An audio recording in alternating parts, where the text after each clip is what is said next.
Anyone who works overtime and is slow at their job is just incompetent and should be fired. After that, a problem arose. Who's in charge here? He got fired yesterday. He was the only one who could speak French. What? There was only one person who could solve the problem.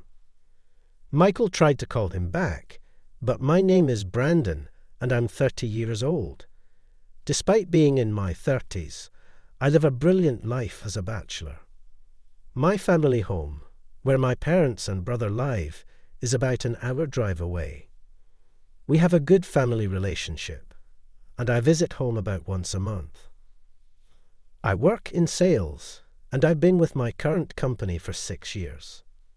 When I first joined, there was so much to learn that I struggled every day.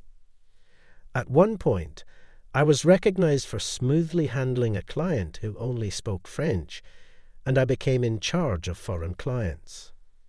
It seemed I was the only one in the office who could speak French at a native level, so naturally, my workload increased. Before I knew it, working overtime had become the norm for me. Although physically exhausting, I could keep going because my colleague Jason and others would help out, bring me snacks, and cheer me on. There's nothing I can do to help. I'm sorry you have to bear all this burden. Some coworkers apologized, showing concern for me. The workload was immense, but I felt blessed with good relationships. Knowing that my efforts were helping my colleagues gave me more motivation. In the end, I actually liked my job. One day, as usual, I was working overtime when my manager Michael came to me. "You're working late every day. Don't tell me you're doing it on purpose to increase your overtime pay," Michael said. He was a bit of an eccentric, and even his colleagues tended to keep their distance from him. "I wouldn't do that. It's just that I have so many calls to make that I can't finish during regular hours," I responded. "Do you know what that's called?"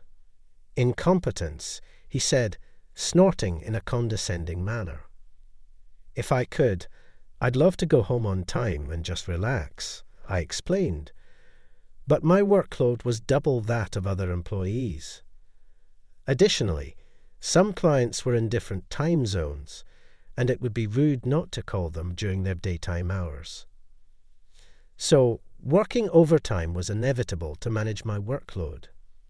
"I'm sorry, but to avoid causing trouble to other employees' work, please let me continue a bit longer," I apologized politely. Michael left with a click of his tongue. I wondered what Michael was doing so late, but then remembered I was in the middle of work and resumed. The next day, thanks to me, the documents for today's presentation would be ready just in time. "Always grateful to you, Brandon," I heard. "I heard that the presentation you did the other day went well. Great job." Other employees would thank me like this every day. Just hearing words of thanks and praise made all the hard work feel worthwhile. "I'm honored to be of help," I responded. With such positive feedback, I was able to start my workday with great motivation. "Then you should leave on time once in a while. I know you have a lot of work, but remember that taking breaks is also part of the job," Jason advised. Heeding his advice, I decided to leave early for once. Thinking of going home early, I sent a text message to my parents. "Can I come over today? I'm getting off work on time for a change." The reply came quicker than expected. "Of course. It's been a while, so I'll cook your favorite dishes and wait for you." Thinking of having a delicious meal instead of a ready-made one tonight made me even more motivated, and I was able to focus more than usual on my work. I thought I had done enough to not trouble anyone, and when I looked at the clock, it was just past the regular closing time. Quickly preparing to leave, I greeted the remaining employees and was about to exit the company when Michael stopped me. "Leaving now? You always work late, don't you?" he said in his usual sarcastic tone. "Yes, I finished the minimum required tasks for today, so I'll be leaving now. I responded with a smile, not letting Michael's sarcasm bother me. However, Michael didn't seem amused. "Who said you could leave?" he said, and I heard the sound of papers falling. Michael had knocked all the documents off my desk. "Whoops, my bad," he said, grinning. "Seems like my hand slipped." Looking at Michael's face, it was obvious he did it on purpose. "Oopsie, I accidentally stepped on them," he continued, deliberately stepping on the fallen documents, and left with a loud, crude laugh. I was genuinely worried and quickly started picking up the papers. Employees who had witnessed the whole thing helped me, and we managed to gather all the documents, but it was clear they needed sorting as various papers were mixed up. "We'll handle this. Brandon, just go home, man." My colleagues concerned for me urged me to leave. But there were too many documents, and they would end up working overtime. "Thanks, but I'm fine." "I'll do it and go home. You all have other work, right?" I said with a smile. They insisted on helping, and thanks to them, we finished much faster than expected. However, when I checked the time, it was already 2 hours past the regular closing time, and I had several worried messages from my mom. I hadn't noticed because my phone was in my bag. I apologized as I messaged back. "Work suddenly got busy and it's late. I'll drop by on my next day off. I'm really sorry, especially after you prepared dinner." I sighed with regret as I messaged back. "It's okay, as long as you're safe. I was worried something had happened." "Come by any time," my mom replied. Reading my mom's reply, I felt a bit calmer and headed home. After the overtime incident, Michael seemed to have targeted me, and his childish harassment continued for a while.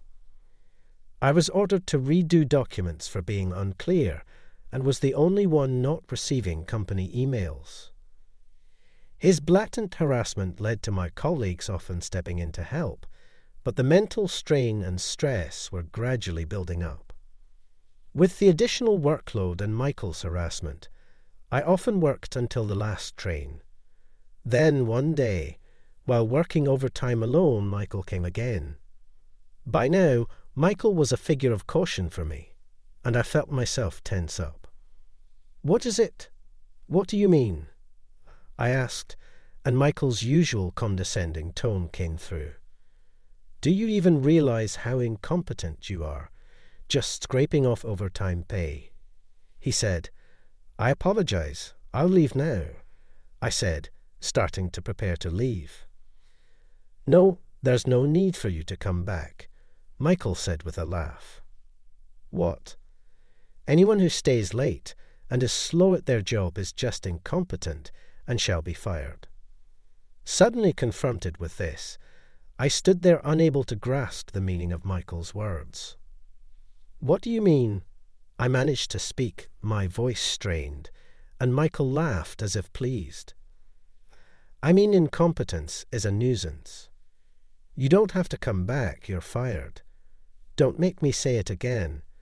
Michael left the company with a loud, unpleasant laugh. "I'm fired," I muttered to myself, left alone. After sitting dazed in the office for a while, I realized I had missed the last train and had to take a taxi home. As I looked out of the car window, I thought about the tasks I had to do tomorrow. I need to prepare the contract for ABC Corporation and the presentation documents too. I have to stay late tomorrow, so I can't miss the last train. Is it an occupational habit? Without realizing, I started organizing my tasks for the next day in my head. Then it hit me. "Oh, that's right.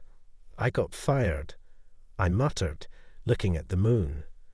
The taxi driver asked me to repeat.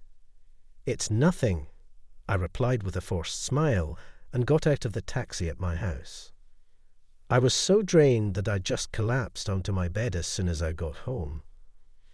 I was so mentally exhausted that, unusually, I woke up before my alarm clock went off.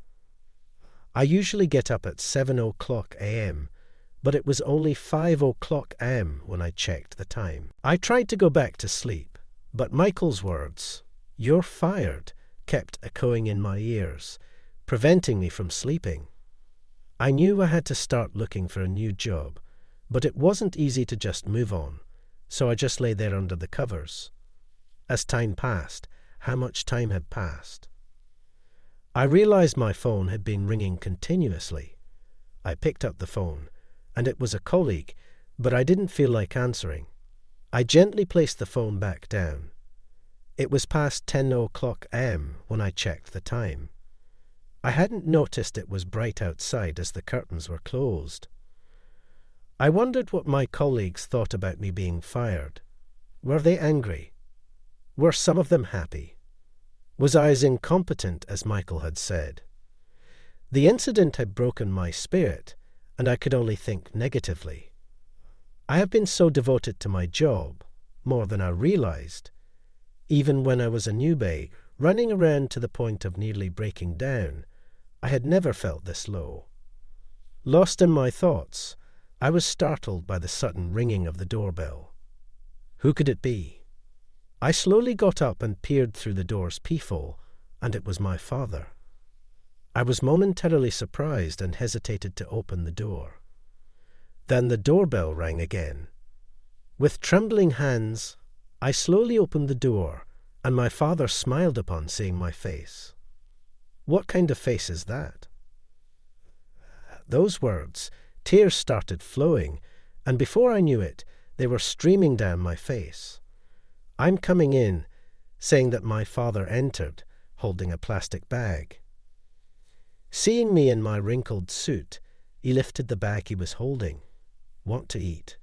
You probably haven't eaten anything, right?" So, my father knew. I felt so pathetic. He entered the room and opened the curtains immediately. Perhaps it was because I had been in a dark room for a while. The sunlight felt unusually bright, perhaps brighter than usual. The company called. They said you weren't answering your phone, so they contacted our home. What happened? I explained the whole situation to my father. He listened, nodding along as I spoke. "So, what do you want to do now?" asked my father. I was unable to gather my thoughts and could only hang my head. What should I do now? What should I be thinking? How should I act? Seeing me like this, my father began to speak. Don't deny yourself just because others do. What's important is not what you should do, but what you want to do. People's words can sometimes be sharper than a blade, right? But don't let such people mislead you about your own worth. Nobody can truly determine another person's value. You've done well. Stand tall and be proud. Hearing my father's words, I found myself crying again. My father patted my back reassuringly. "Let's have some food. It's your mom's cooking. If we don't eat, I'll get scolded by her." The thought made me chuckle a little. I had finally managed to smile. I ate the meal prepared by my mother with my father. Her cooking was as delicious as ever. I had lost my appetite since yesterday, but once I started eating, I was surprised at how hungry I actually was. Hunger doesn't let the mind focus. Forward for now. Just eat well and rest. Things will surely look up. I never thought that at this age I would be comforted by my father. Perhaps age doesn't matter in a family. If my father hadn't come, I would probably still be in bed, not eating, not moving, just spiraling in negative thoughts. Feeling full helped me start looking forward again. After finishing the meal, my father said, "You can always come back home." And then he left my place. Sitting on my bed after he left, I began to think about the future. Even if I was as incompetent as Michael said, I wasn't satisfied with how things ended. I don't demand recognition for my hard work, but I refuse to believe that everything, what I did was in vain. After all, it was Michael who announced my dismissal. What would Mr. Johnson think about this? It felt unsatisfying to just leave things as they were. Acknowledging Michael's actions, I wanted to retaliate, even if in a small way. While I was thinking, my phone rang again. Looking at the display, it was another colleague. After hesitating, I decided to answer. "Hello," I said. As soon as I answered, I heard my colleague's loud voice. "Finally, you answered. You got fired. What's going on?" Exactly what I wanted to know. I told my colleague about last night's incident with Michael. "What? That's crazy, Michael." "You should have talked back," my colleague responded, strangely indignant on my behalf. It was a bit amusing and touching to see him angry at me. I asked my colleague about what happened at the office today and how the employees were reacting. His story wandered a bit, but the gist of it was this. In the morning assembly, a few employees noticed my absence and were discussing contacting me when Michael overheard and laughed, saying I was fired. When asked why, he refused to say, citing it as personal information. What kind of personal information is that? My colleagues and superiors, suspecting unfair dismissal due to Michael's involvement, planned to consult Mr. Johnson, but he was on a business trip. They decided to speak with Mr. Johnson as soon as he returned from his trip, but many were concerned about me and had tried calling. "I was about to go to your house if you didn't respond even by tomorrow," my colleague said. Hearing the story, I realized again how fortunate I was with my workplace relationships. "Thank you. I'm glad to hear it," I said. As I said this, my colleague panicked, misunderstanding my tone. "What's with that ominous remark? You're not thinking of doing something drastic, are you?" I couldn't help but laugh at his words. It's not funny. Seriously, what are you going to do now? Right. What am I going to do regarding my dismissal? I need to understand the company's stance, so talking to Mr. Johnson is essential. But I didn't want to let Michael have the last word. While thinking, something occurred to me. What's happening with my work? Yesterday, I left work without finishing my tasks. There were documents I was supposed to use. Today, I feel irresponsible, but I'm curious to know what happened. Well, actually, I wanted to talk to you about that too. The documents we were supposed to use today, you had mostly prepared them, right? My colleague asked. All that was left was a detailed part of the contract translation into French. Other employees were trying to complete it, but then Michael suddenly said, "I'll do it." Hearing this, I was surprised. Michael was known for pushing work onto others, but never doing it himself. So Michael ended up doing it. It was finished just in time, and we hastily sent it to the client by email. But remember that time when Michael did a translation, and it was a mess? We were also worried.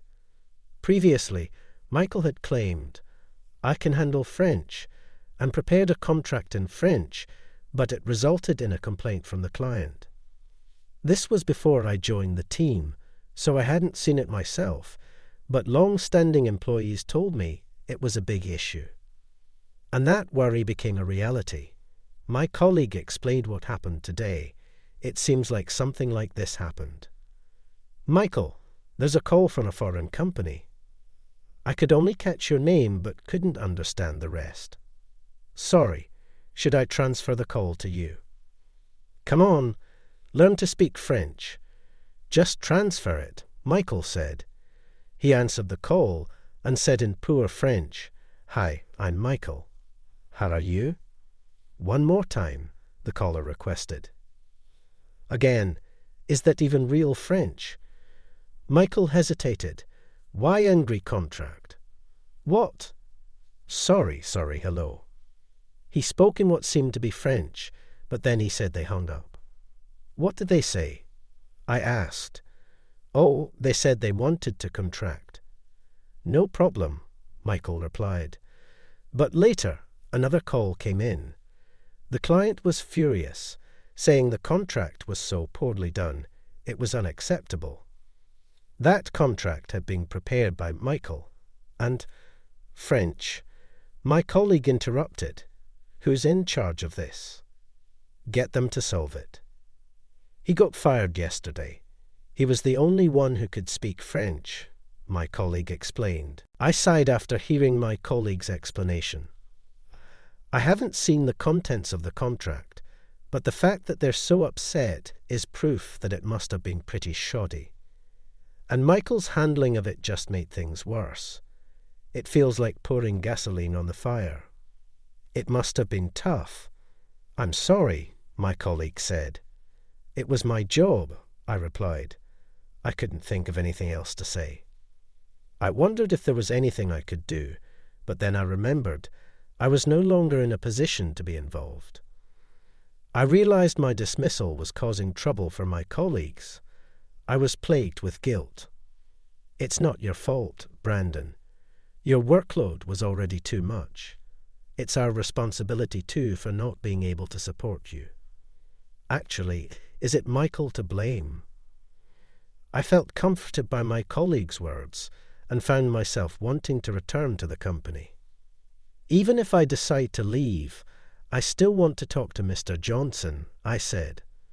According to my colleague, Mr. Johnson would be back from his trip in 2 days. I decided to prepare what I would discuss with him. For now, I needed to collect my belongings from the office. So I informed my colleague that I would be coming by tomorrow. He said he would let the supervisor know, and we ended the call. The next day, I went to the company to get my things. Despite being familiar with the route from years of commuting, I felt nervous. Today, when I arrived at the company, my colleagues gathered around, showing their concern for me. "I'm sorry I couldn't be of help," Jason said, looking frustrated. I told him that it wasn't his fault and assured my colleagues that I was fine.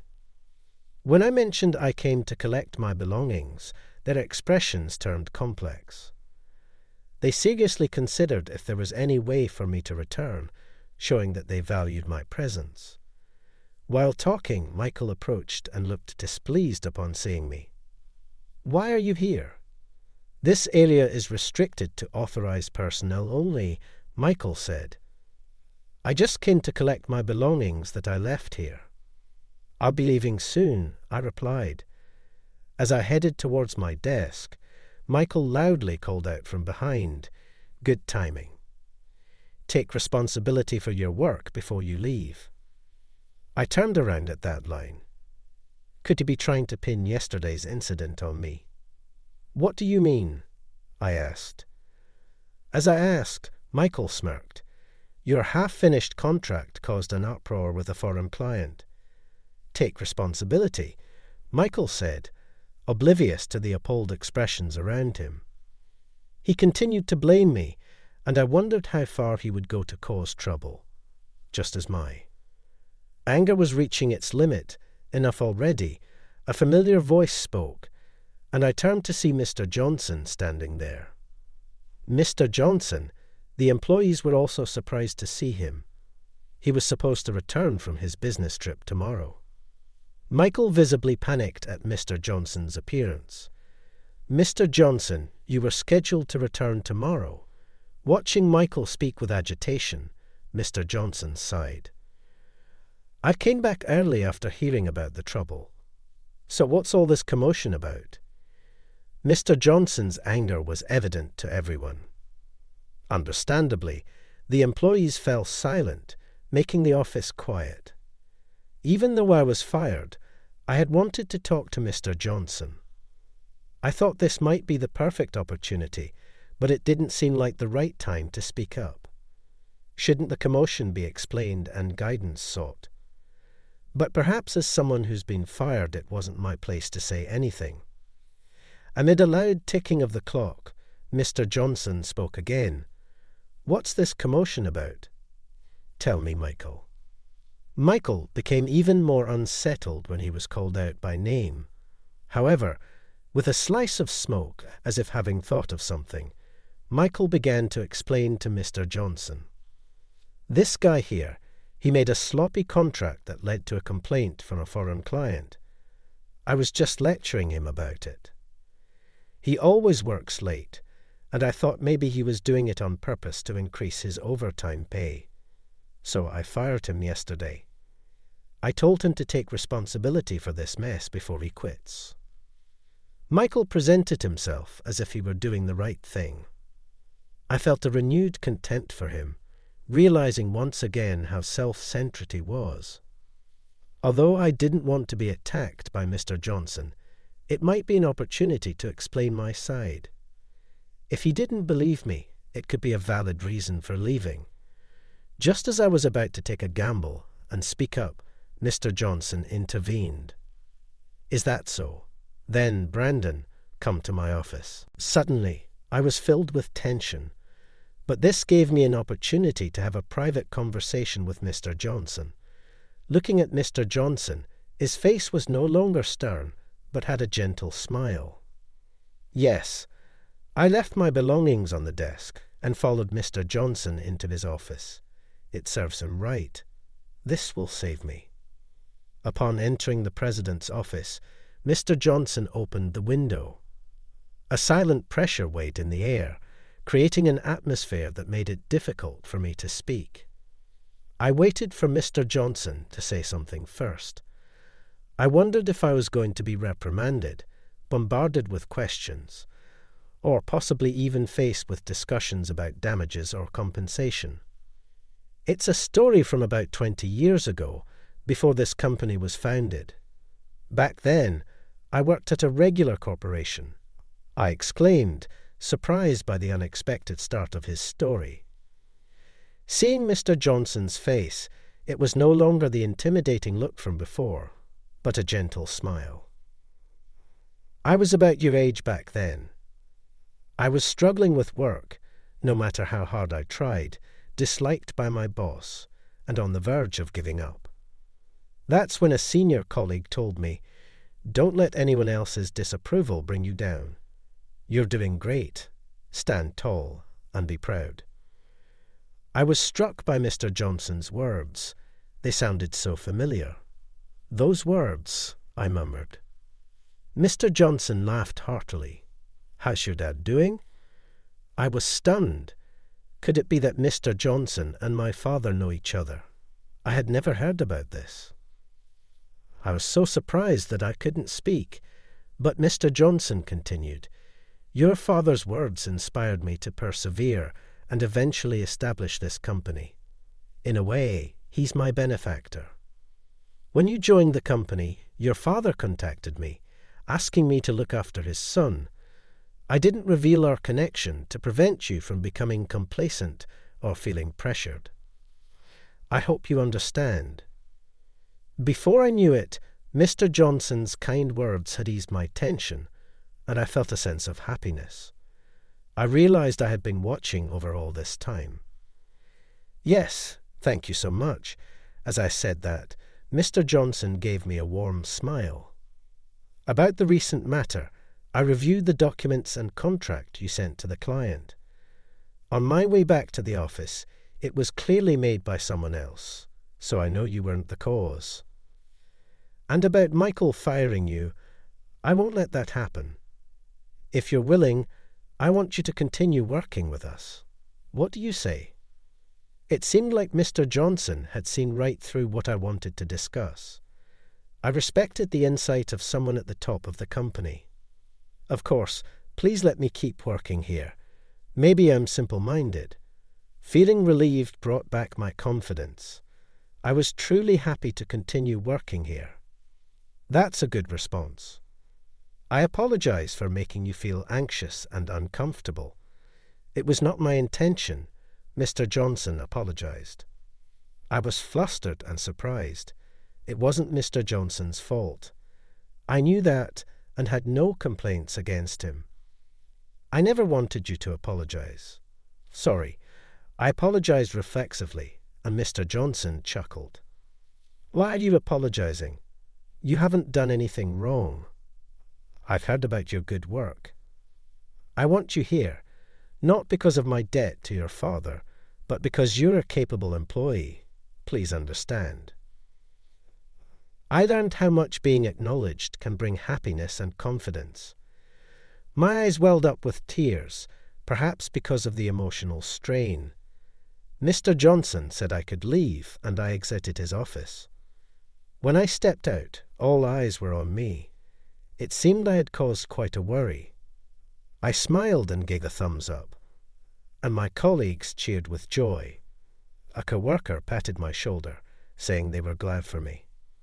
My tears were slightly visible, and when they teased me about crying, I retorted that I wasn't. I was smiling. When suddenly I heard yelling. No way. Amidst the excitement, Michael stood with wide eyes and an angry expression. How is this possible? Are you staying? What about your responsibility in the overtime pay? I decided you were fired. Michael's fury was no longer a threat to me. Ignoring him felt easier as I chatted with my colleagues. His anger intensified as he marched towards me. Don't ignore me. I'm the department head. We don't need someone like you. Get out now. Oh my, this isn't very calm. Mr. Johnson emerged from his office, hearing Michael's shouts. Michael demanded an explanation from him. What's going on?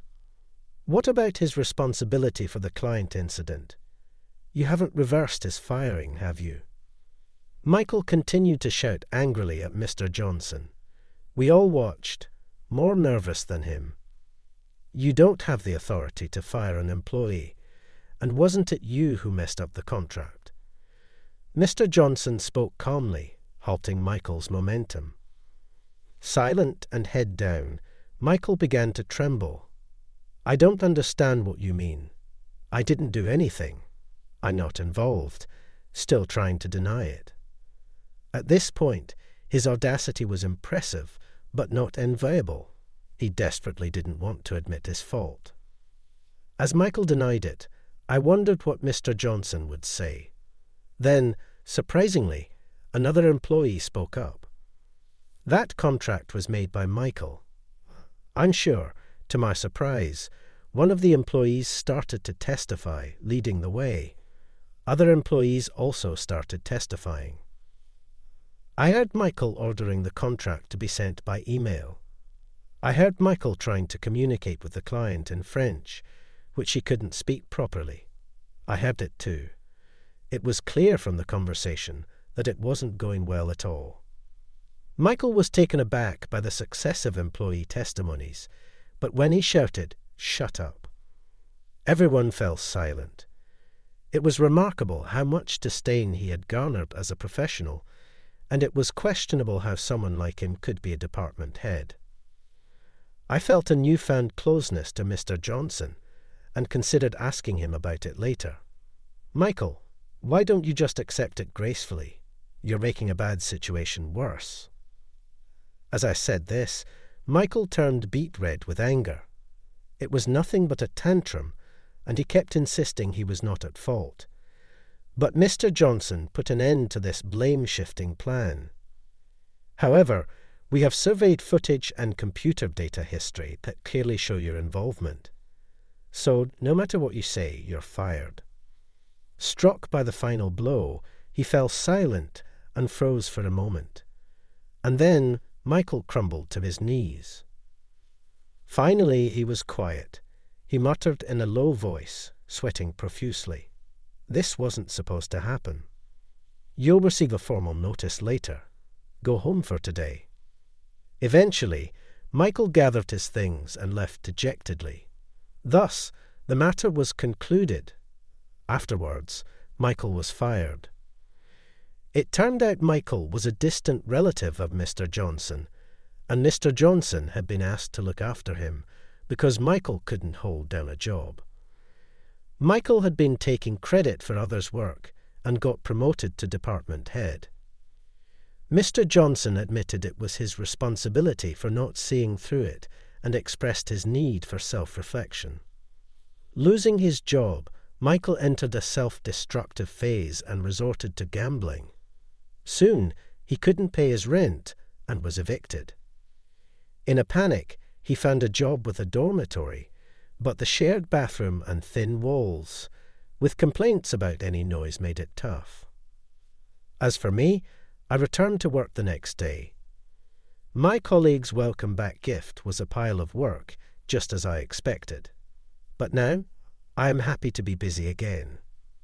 When I was getting into the swing of things, Mr. Johnson came by and limited my overtime to 3 days a week. When I asked why, it seemed that my father had expressed concern, asking, "Aren't you making him work too much overtime?" I was a bit dismayed to have my father involved at this age, but I knew he was concerned about me. With reduced overtime, I started visiting my parents more often.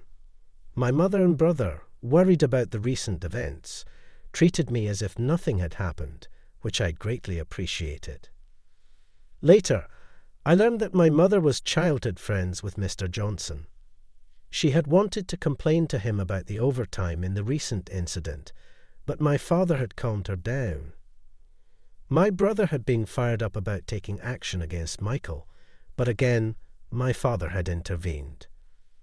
This whole situation made me realize how many people were on my side, making me feel fortunate, though maybe a bit overprotective. Later on, I became the training supervisor for a newly hired female employee, which led to starting a relationship. Another important person was added to my life. I now want to be someone who protects others, and that's how I'm living my life.